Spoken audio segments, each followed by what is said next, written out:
in all reality, I really enjoy the noise of cutting fabric, and I want to give you guys some tips for cutting Aida today. So get ready. I enjoy this sound. I hope you enjoy this sound. Maybe it's like nails on a chalkboard to you. Cross our fingers that you're gonna find it as satisfying as I do. So what you will need is a piece of Aida, a ruler. I like these clear rulers that you can get from craft stores. It just makes it easier to actually see where you're at on the fabric. And some fabric scissors.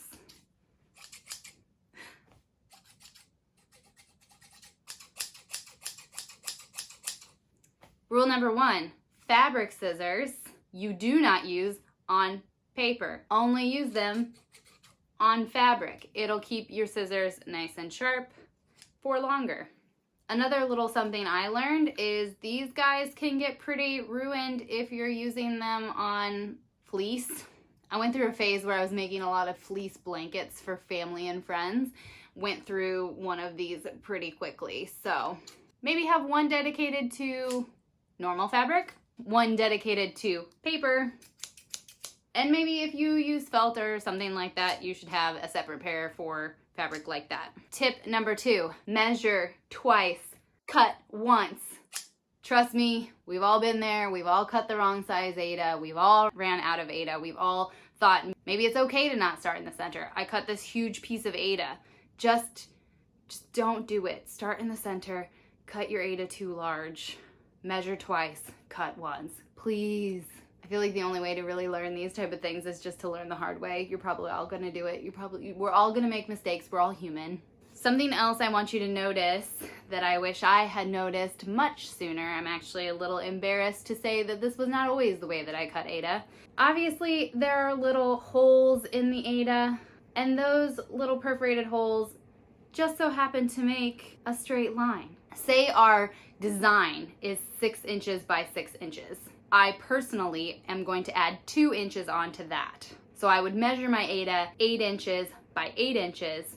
Say I'm using a 10-inch hoop or a 10-inch Q-snap, I might even cut it a little larger just to fit in whatever frame I choose to use in my project.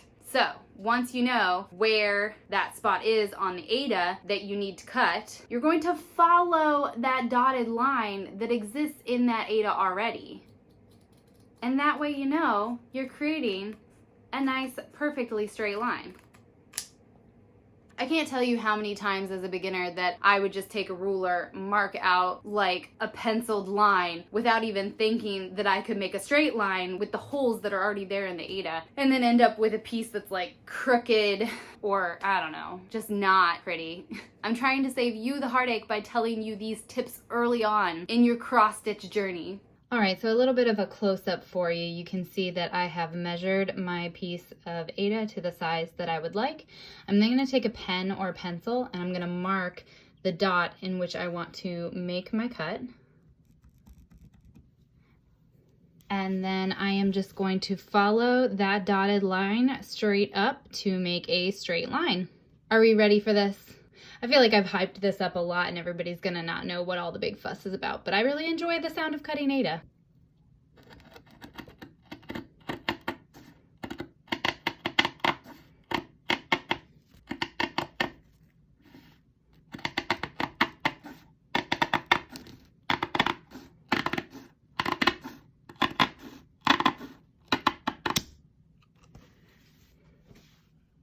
And that's it, another short one for you guys. I feel like these short videos are really things that seem to seasoned stitchers to be no-brainers, but I feel like are something that should be taught to everyone. So, short video, but let's take the time to talk about an easy way to cut Aida.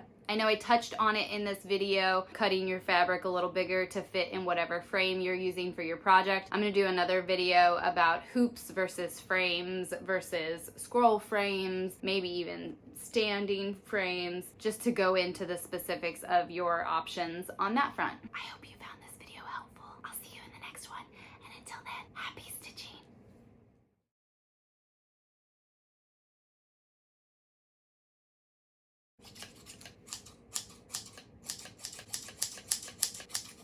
Oh, I'm getting way too close to my hair and my head on that. That's really dangerous.